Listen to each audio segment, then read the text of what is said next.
As we talked about in earlier videos, pork was one of the most common and popular meats in the 18th century. It was one of the meats that would be supplied in rations for soldiers. It was a common thing for sailors and the entire population. Pork was salted so that it would last any number of months and could be transported, used in ships. The sailors could eat it later on.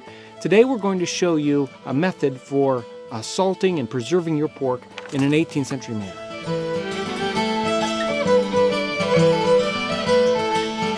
Salting is an ancient technique, even previous to the Romans, very easily documented.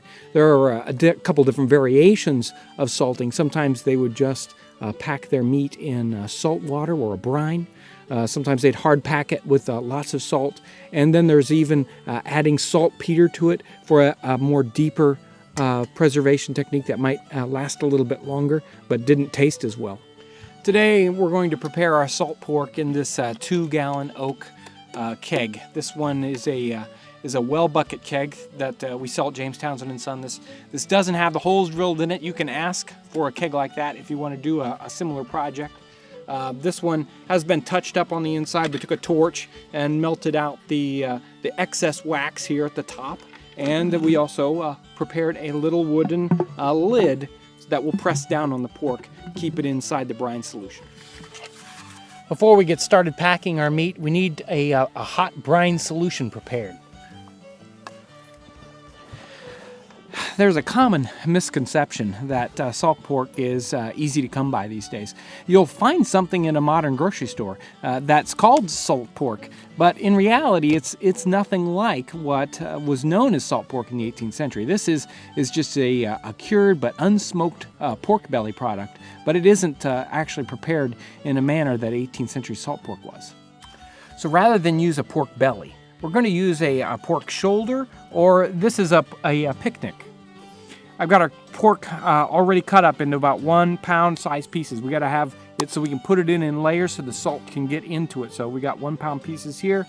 We're going to put about a cup of salt into our barrel here, so that we've got a layer of salt in the very bottom. We're going to spread that out, make sure it's nice and even, and now we're going to start putting our pork into the barrel.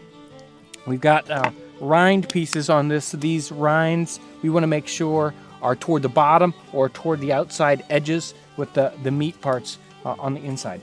You want to pack this tight. You want to have as small a quantity of air pockets as possible. Each time we put in another layer of meat, we put in another layer of salt. Make sure that's all spread out evenly.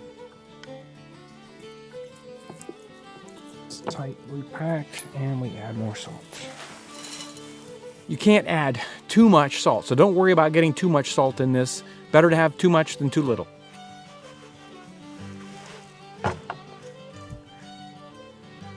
That's our final piece of meat. The keg is pretty much full. There's still some space there at the top. The final step here is going to be pouring the hot brine solution. That will fill in all the gaps and seal it up, and then we'll put our lid on. So a method in the 18th century to see whether our brine solution was briny enough was to float an egg. This is just a regular raw egg, still in the shell, and we can see that this egg is floating in the solution, so we know it's thick enough. There's enough salt in here. Here's our hot brine solution. We know that it's thick enough. We're going to start pouring it in on top until it completely covers our meat. And then it's time for your wooden lid.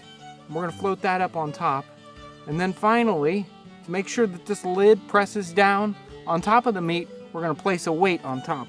If we see some frothing, that means something's going on. We need to take care of that. You need to pour the brine solution off. You need to scald the brine solution, then you can put it back on again. Well, our keg is ready to store now. In the 18th century, it was traditional to process pork and beef products. When they salt it, they would do that in the fall when the temperatures were cool. It would make this last a lot longer. That's the same thing we're going to do. We're going to take this keg and we're going to put it in the refrigerator to keep it nice and cool so that it doesn't go bad. It will probably last and be good for several weeks put in a cool place like that. In the 18th century, they would use it all through the winter into the next spring. When it comes time to use your salt pork, you can pull it out of the barrel. You need to soak it. You need to soak it sometimes overnight, but at least 2 hours. You want to soak it in fresh water, changing the water often so that you get as much salt out of that pork as possible. You're never going to get it all. It's going to be a salty thing. But other than that, you use it like you would any fresh cut. You can use it in any recipe.